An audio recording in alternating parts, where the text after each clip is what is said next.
this community is, do I have to find the root cause of my anxiety before I get better? It's Monday, which means it's Recovery Monday. This is episode 11. Let's talk about that today. So let's get rolling here. Let's get the chat window up and see who's here. As you're rolling in, just give me a wave. Let me know everything's working. Welcome, welcome, welcome to the members of my Facebook group. I apologize. We're having technical problems today. Restream is not able to connect to the Facebook group.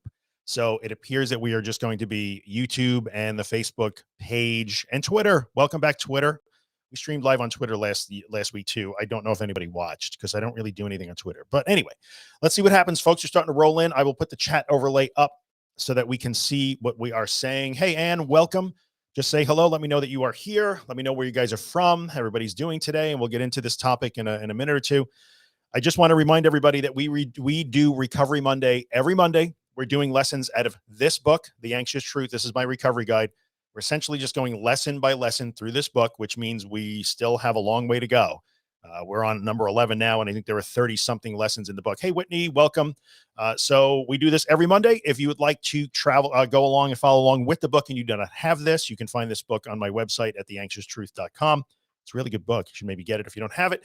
So we just go through lesson by lesson. And today we're going to talk about the root cause. Do I need to know my root cause before I can get better?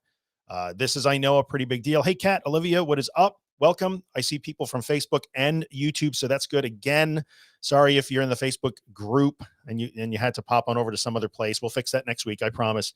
So let's get into let's talk about the root cause, right? Hey, Lauren, welcome. So Red Dog, love Red Dog because I have a red dog. So let's talk about the root cause thing. Linda is here. Welcome. So Cadence is here. What up? So let's talk about root cause. Hello, everybody. I have to get into it. I'm just going to say hello for the next 30 minutes. So let's talk about the root cause. Everybody wants to know, do I have to find the root? Does my anxiety have a root cause? Do I have to find my root cause in order to get better? Is that required? Some people are in situations where they are working with therapists or counselors that have been digging and digging and digging with them to find a root cause. They can't seem to find one. They get frustrated. Other people in some instances kind of uncover things that would seem like root causes. It's actually pretty common too. Like, oh, I remembered this. My therapist helped me remember that. I now know what it is, but they wind up frustrated sometimes because in the end, they wind up right back in the same place. So even those epiphanies, either they can't find a root cause, even though whether it's their favorite online mental health person or even a counselor or a therapist is insisting there must be, and we have to find it for you to heal, they can't find it and then they get frustrated, or they do feel like they're finding root causes, but it doesn't actually change anything, which is another very common thing, right? So do you need to know the root cause of your anxiety, or was there even one? Well, the answer is there might be one. It is possible that that you had some triggering event. It is absolutely possible. It happens to people. So we don't ever want to invalidate that, especially people who have come from abusive or traumatic backgrounds. Nothing that I have ever written about this or said about this is meant to invalidate or take away your experience or your humanity. I'm not trying to take that away from you in any way. I'm just trying to point out the mechanism of action here. So as far as the root cause goes, there may be a root cause, or there may be, it was interesting. I did a live on Instagram with Josh Fletcher last week, and he brought up a really good point. He said there may be contributing causes, right? Not necessarily like a magic root cause that's everything. And you find this one thing and that's the cause. There's a really good chance that the original triggers for your anxiety were maybe additive. There was a bunch of things that added up together. So there could be contributory or contributing causes, but there also could be possibly one root cause. That's certainly possible. But what we care about more than anything else is the difference between, say, feeling afraid because you have been in a really bad situation. Maybe you are having memories of, oh, every time I got in my car, I had a terrible car accident and I was almost killed. And so I have memories of that. I have flashbacks of that. That's a real thing that can happen. I can't feel safe in the car because of that. I can't feel safe in particular circumstances because I was assaulted or otherwise abused, which is terrible. If that's happened to you, my heart goes out to you. So that's one thing. But when you reach the point where I am afraid to go to things or do things or go to certain places or be in certain contexts because you're afraid of the panic, right? The panic that might happen, or the way you might feel, the sensations that you will experience, or the thoughts you might have in those places. Well, that's a different animal. So now what starts to happen is, if there was a root cause or a series of contributing causes that triggered the initial thing, That almost doesn't matter now. It does, because we have to work on everything, right? This is not all or none here. This is not either root cause or not. It can be both. And we always have to work on everything, right? So if there are issues in your past that are troubling you and that are problematic now, you got to work on those too. Right. So I'm never telling you to not do that. But when you get to the point where the anxiety itself becomes the source of more anxiety, then that original root cause, if there was one, or that series of contributing causes back then, sort of becomes decoupled. It's still there and it still has to be dealt with at some point, maybe at the same time, maybe first, maybe second, don't know. Everybody's going to be individual in the way they do that. But when the anxiety itself becomes the fuel for more anxiety, I'm afraid to panic. I'm afraid of the sensations. I'm afraid of the thoughts. I'm afraid that I'm going to get sick. I'm afraid that I'm going to pass out or be incapacitated or go insane. When that happens, now you're in a situation where if there was a root cause, it kind of doesn't matter now. So, do you need to know the root cause? If you are in a situation where you are afraid of being afraid and you are interpreting your thoughts and those physical sensations as things that you must never allow, you're afraid of the panic, you're afraid of the anxiety, you're afraid of the thoughts, you're just afraid of being anxious all the time, then the root cause is not irrelevant in your life, but it is not the primary driver of where you are right now. So the analogy I use all the time, and I wrote about it in the book also, is I use the analogy of starting a fire.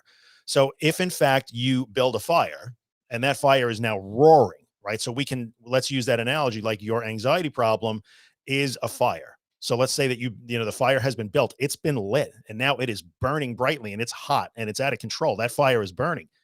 There may be a match that lit it, right? And we can look at that as that's the root cause, or that was the tipping point with all the contributing causes in your past. And you use that match to light the fire. You might find, oh, look, that's the match, that's the culprit. And you might blow out that match. And that's great, except the fire that it lit is still burning. And that's an oversimplification, but people seem to really resonate with that. The fire is still burning. So even though you blew out the match and you discovered what that root cause may have been, if there was, or contributing causes, you're uncovering those things in therapy or whatever it is, it's great. And you got to work on those. But a lot of people wind up in the situation where they do start to uncover those things, or they dig and can't find them, but the fear still persists. I don't know what happened. I had this huge epiphany in therapy 2 weeks ago, and I thought I was on the road to recovery, but I got in the car and I had a huge panic attack on the highway, and I don't know why. And now I feel like I'm back to square one and nothing works. So some of you listening may relate to that, because that's a story, unfortunately, that I hear all the time. And that's not anybody's fault. That's not anybody's fault. But it is a frustrating situation when you get to that situation where you've been told that you have to dig and dig and dig to find the root cause, and then you'd think you do, and it doesn't make a difference. It's tough. I understand that could be soul crushing to a certain extent. So if you've been in that situation, then I'm really sorry, because I know how frustrating that is. But it doesn't mean that you're unfixable. It doesn't. You can't draw the conclusion that, well, nothing works, because I've seen people have that happen, or I'm never going to get better because I can't find my trauma. I hear that too a lot. So let's talk a little bit before we get into some comments and questions. Let's talk a little bit about the environment, especially online, that you're immersed in, right? So if you're watching this video, it means you're following me on social media, or you're listening to my podcast, or you're reading my books, which means you're probably following other people like me on social media, and you might be neck deep in anxiety and mental health information. It is a common theme to hear the word healing. Now, I'm not picking on healing. Healing is a wonderful thing. Do not get me wrong. I'm not trying to take away anybody's healing. I'm not trying to invalidate anybody's pain or invalidate your situation or your background. But I can tell you that healing is probably the word used more than any other in mental health circles. But sometimes we don't have to heal. Either there is no wound to heal, which is possible, or even if there is a wound to heal, the problem you're dealing with right now isn't necessarily a wound. There's still a wound, but this isn't it. Like, this isn't it. So when we are always immersed in an environment, especially online, that promotes the idea of healing and healing and healing and healing pain, and those are valid things. Do not get me wrong. Those are important things in a human life. But in the context of an anxiety disorder, like panic attacks or agoraphobia, panic disorder, OCD is not a healing problem. I'm sorry, it's not. It's just not. And nor is really panic disorder, nor is agoraphobia, nor is the things that we're talking about. They may exist alongside wounds that have to be healed. That is very possible. And does that sometimes make recovery more complicated? Yes, it can. More wrinkles. Yeah, you have to work on that stuff too, for sure. Thank you, Bethany. Bethany says healing journey. Healing journey is something that's talked about all the time. And I will tell you, I will acknowledge that there are people in the anxiety space that claim to be addressing the problems that I'm addressing, or that you see people like him or Josh and those folks addressing these problems, who will continually talk about healing, healing, healing. You have to heal, you have to heal. That isn't always necessarily productive. So just because you've been told continually that you must heal doesn't mean that you have to heal in order to be able to leave your house or stay home alone or go to the supermarket or bring your kids to school or attend like the holiday concert at the elementary school. That might not have anything to do with healing. So do I need to uncover this root cause? Do I need to uncover these wounds and heal them somehow emotionally or spiritually before I can move forward? Well, if there are wounds, I would strongly suggest that you try to heal them at some point, but that's likely not why you are having panic attacks when somebody leaves you home alone for 15 minutes. So it's important to understand that, again, this is not all or none. It's not either one or the other. It can be both, and both have to be worked on, but it is not terribly common to find that that is the problem. I mean, look, people do find that, but I'm telling you that most, I feel pretty confident saying, if you're watching this video right now, you're not one of those people. So there are people for whom this was all driven by specific triggering events, for sure. And then they find them, and that seems to change everything. And that's great for them. That's great. But that is not a usual occurrence. The more usual occurrence is I can't find the triggering events no matter how hard we dig and how long I lay in that couch and how much I open a vein and bleed emotionally in therapy. I can't find a triggering event, or I feel like I do nothing but try and find triggering events and it isn't making a difference anyway. So from where I sit in this, no, you do not need to know the root cause, even if there is one. It's helpful if you can address your past, for sure, but it is not necessarily required because we're talking about some more mechanical things, right?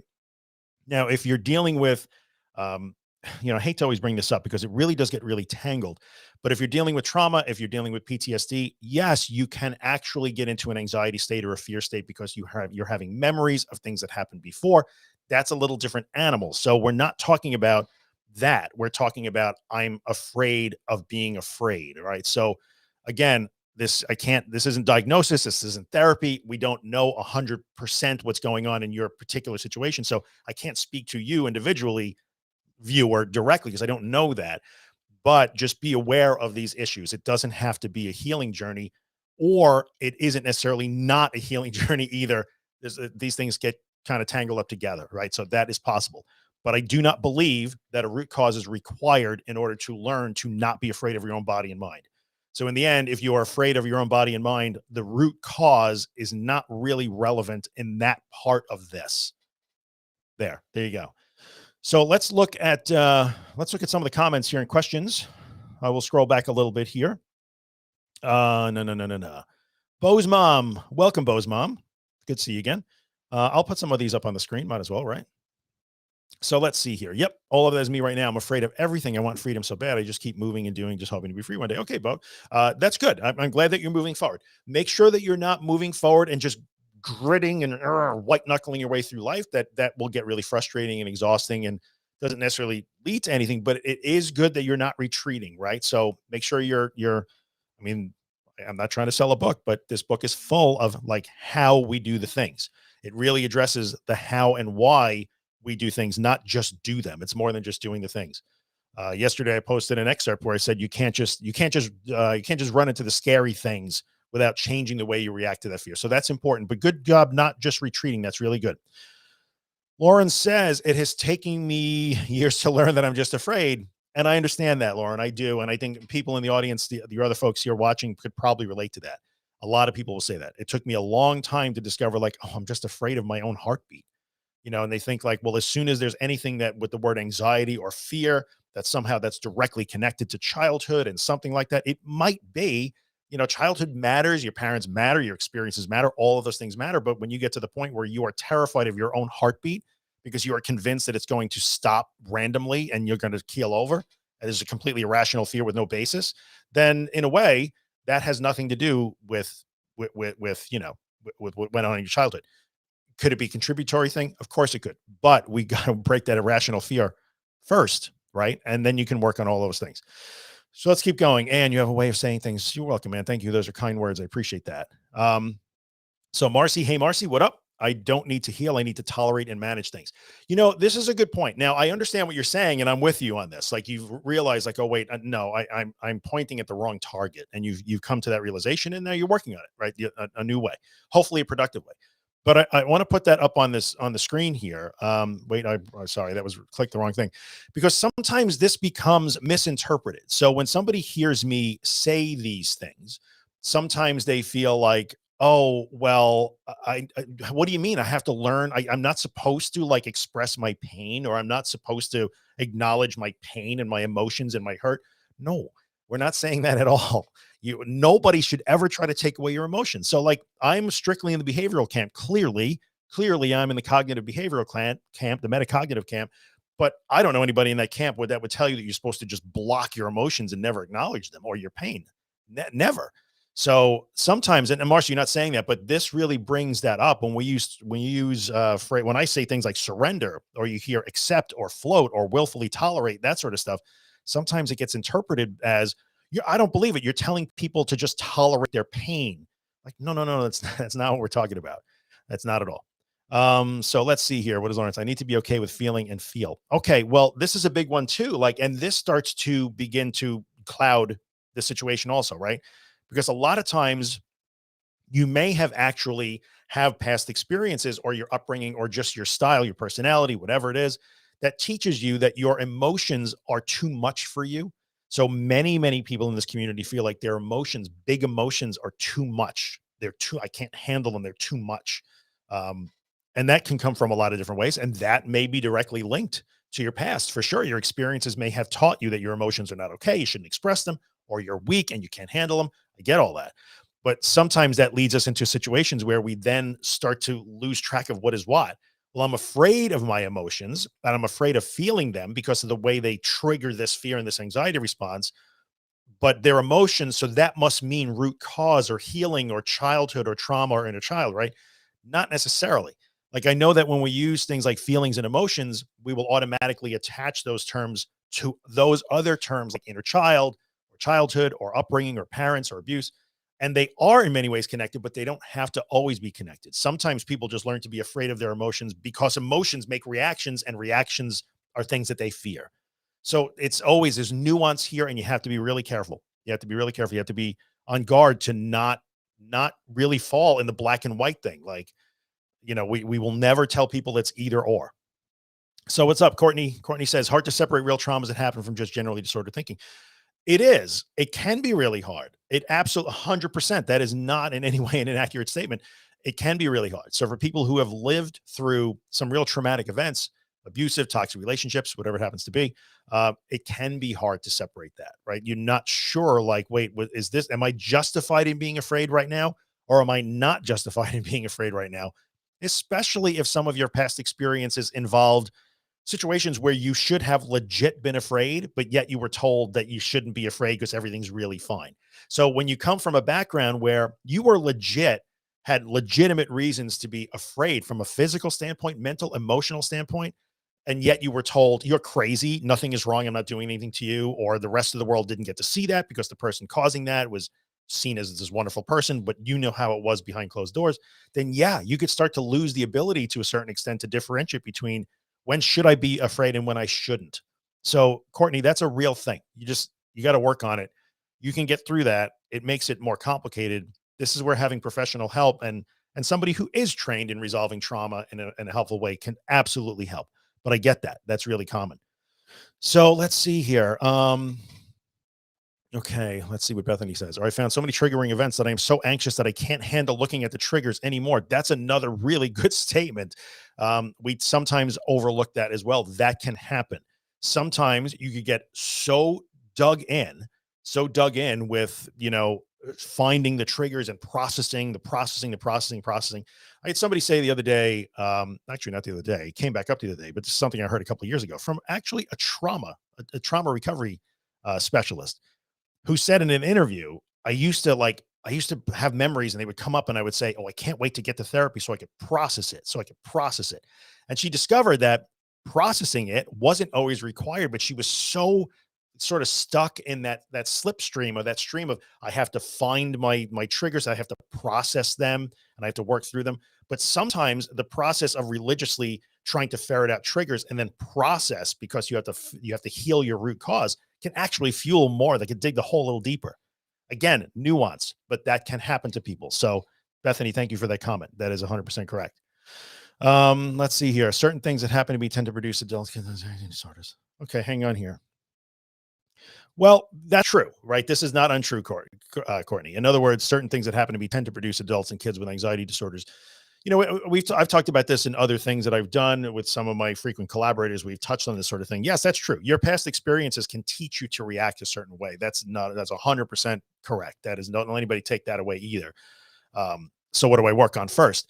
That's a hard call to make. I think sometimes you have to work on all of it at the same time, which certainly adds additional burden, and it makes it more wrinkled and more complicated and more nuanced. It really does. So my heart goes out to you. But what do you work on first? Can't say. I know people who have strictly done the mechanical exposure anxiety disorder stuff, and then that has given them enough space to work on the root cause stuff, the trauma stuff. That seems like a pretty common story. Like, I was just so anxious and afraid of myself all the time that when I did this work and I did the exposure work and I learned to not fear my own body and brain, I got enough space where then I could actually go and work on the other stuff. That's really common too. I also have had people on the other side that some of those past events were obstacles to doing this work. So it really depends on, I wish I had a good answer for you. I don't, but it depends on your individual situation. Hard to say. Let's see here. What about health anxiety and the ability to trust your body is, well, this is actually pretty common. Um, the inability to trust your body is functioning fine with all the physical symptoms. That doesn't really have anything to do with the root cause necessarily.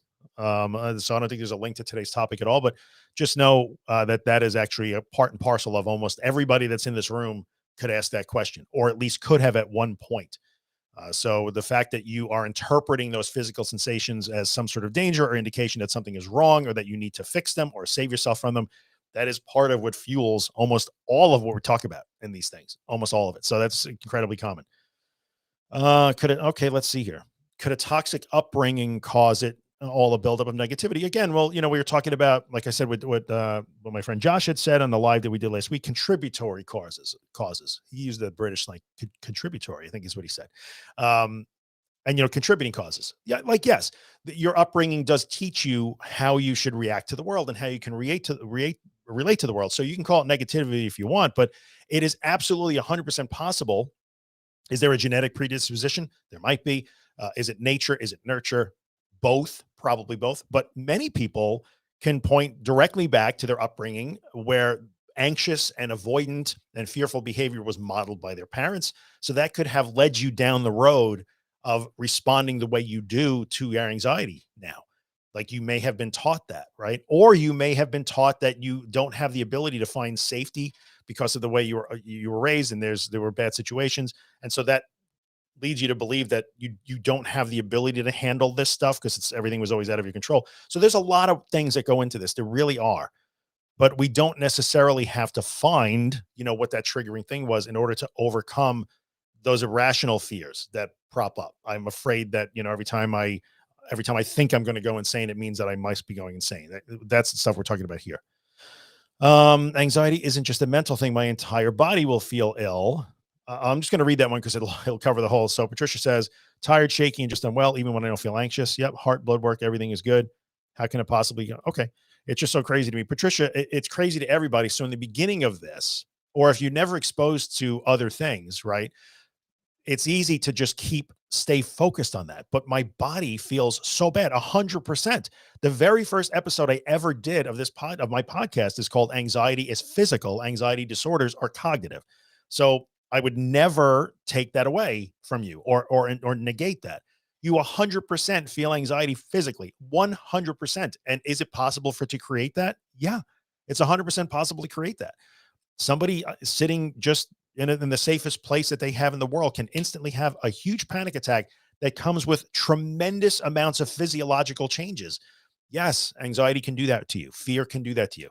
And it doesn't mean just panic attack, just in general. When I was an anxious mess 24 hours a day, 7 days a week, I had so many different things happening in my body. I can't even write them all down, for goodness sake.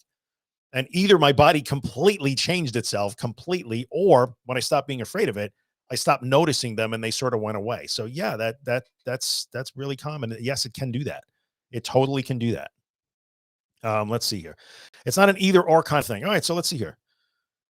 It's not an either. It doesn't have to be an either or. For some people, it is. Some people can't find a root cause, right? There is none, believe it or not. And this is a thing that this grinds my gears. There are truly people in the mental health community, including some professionals, that will 100% insist, no, no, no. Everybody has a wound. And if we do not find it, then there can be no healing. And frankly, I ain't buying that. So some people, it is either or. We exist, we're out there, but it's a little bit of a combination of both sometimes. Part of healing is losing the fear of symptom. Part of it is addressing repressed emotions. Losing the fear of the symptoms isn't necessarily connected with addressing repressed emotions. If those repressed emotions are bringing up the symptoms, yeah, you sure would want to address that for sure. But not being when you become afraid of the symptoms themselves, then a lot of times trying to deal with just those emotions turns out to be frustrating because, well, I'm still afraid of it though. And then when I'm afraid of them, even though I found that I was repressing a memory, it's still happening. Why is it still happening? Well, because you're afraid of it happening. So it's tough. It's tough. Not these aren't like really super clear answers all the time. I wish they were. I wish they were. Let's see here. Having success, no problem. I'm going to scroll through a little bit more. Where are we? 26 minutes. Sometimes I think going too far from my comfort zone on my own. It's like watching a scary movie. I'm stuck in my zone. So Kat says, sometimes I think of going too far from my comfort zone on my own. It's like watching a scary movie. It is like watching a scary movie. And then when you do it, it feels like you're in a scary movie. So that's correct. Using the word 100% a lot today. That is correct. It will feel like you were in a scary movie, but the key word, Kat, is feel like. So this sucks. And it comes up all the time, but in the end, yes, it is scary, but we have to go into that fear and move through it. So how do I break through? Usually the missing ingredient there that people don't want to hear about is the word courage. Like, you do have to be brave to do this work.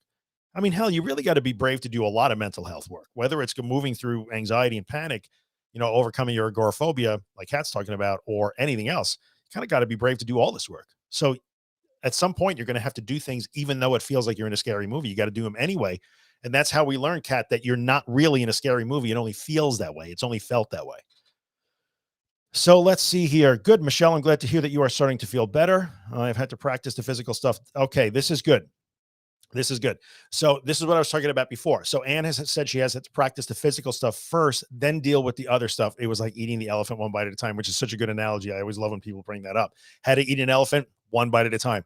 So Anne is a good example of somebody that had to do some of this mechanical work first to make enough room and space so that she could address some of the other things. That's pretty common. Let's see. No. Okay. This is another good comment. Thank you guys. You guys are killing it today. And I love, again, I always want to mention that I see you guys talking to each other, and I love that. I love when you're helping each other out and rooting for each other. There's a person in my life that really triggers my anxiety, and I can't avoid them. But the more I work on my anxiety, the less they trigger me.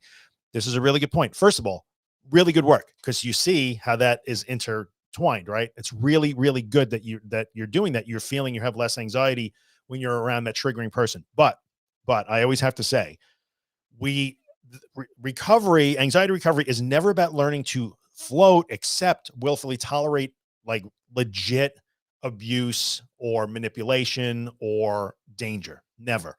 Right. So while it's good that you're learning to you're not reacting the same way to that person. And I'm not saying this person is manipulative or abusive, just in general, we are never part of this journey. Claire Weeks never wrote about learning how to tolerate and float through abusive relationships or abusive situations or legit dangerous situations ever.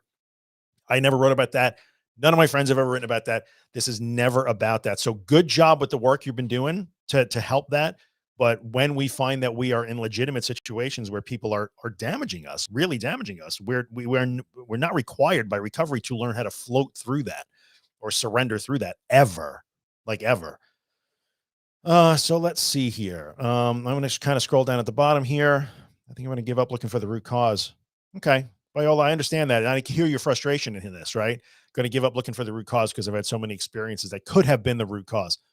Maybe, maybe. And I'm sorry because it sounds like you've been through some tough stuff. So that my heart goes out to you. I'm sorry. Sometimes just focusing on the mechanical stuff can actually change things. So give it a shot for a while. Let's see here. Oh my goodness.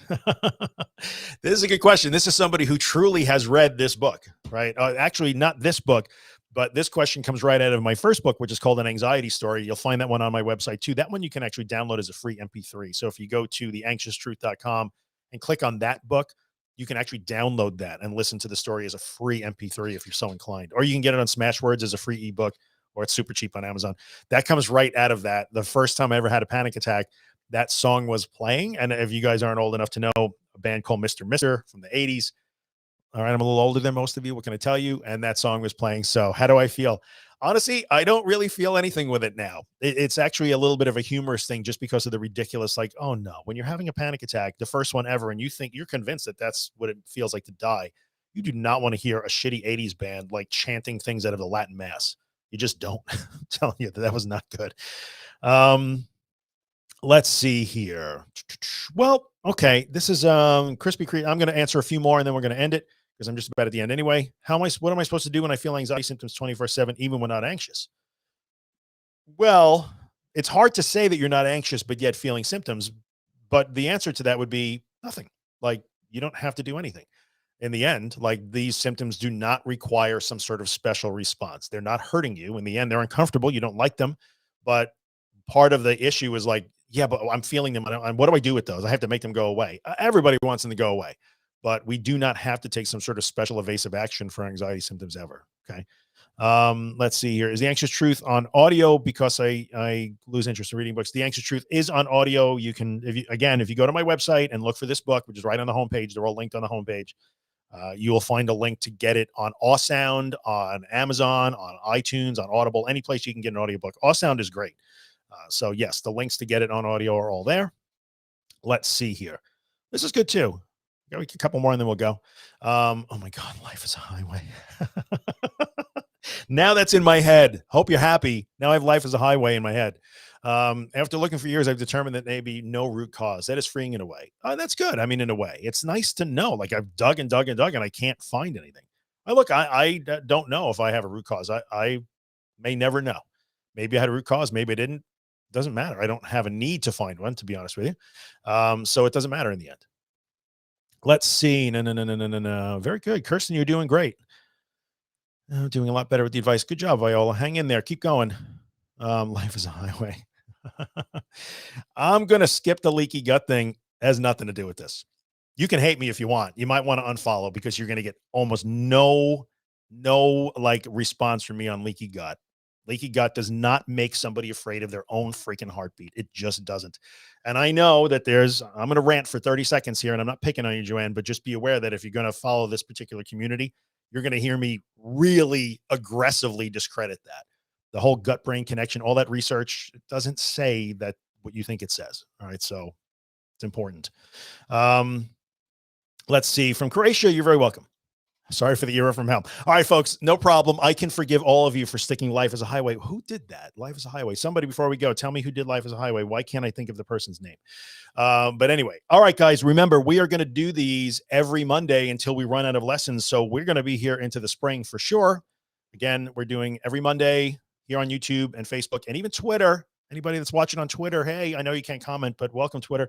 We're doing lessons out of this book. We'll see you guys next. I'll tell you what, let me tell you what next week will be. Next week is lesson 2.8 in the book, which is, we talk about OCD, health anxiety, GAD, and social anxiety next week. And then I believe we are on to chapter 3 after that, which is where we get into the meat and potatoes of this stuff. So there you go. Joe, no, but that definitely wasn't Joe Cocker. It was, oh man, now I have to look it up. Life is a Highway was whatever. I can't think of it. I'm going to think of it as soon as we get done. But definitely wasn't Joe Cocker. I know that. All right, guys, I will see you next Monday. We will do OCD, health anxiety, social anxiety. We'll talk about those ancillary topics and how I fell short in this book addressing them, because I clearly did. And I'll see you guys next week. Thanks for coming by. This will save, by the way, on my YouTube. Thank you. Thank you, Red Dog. Love it. Maybe did Rascal Flatts redo Life as a Highway? They could have. This is where the age is starting to come into it. Anyway, see you guys next week. This will save on YouTube. It will save on my Facebook page. It's not in the group this week, and I will post it on Instagram shortly. So if you need to come back to it, do that, and I will see you guys later.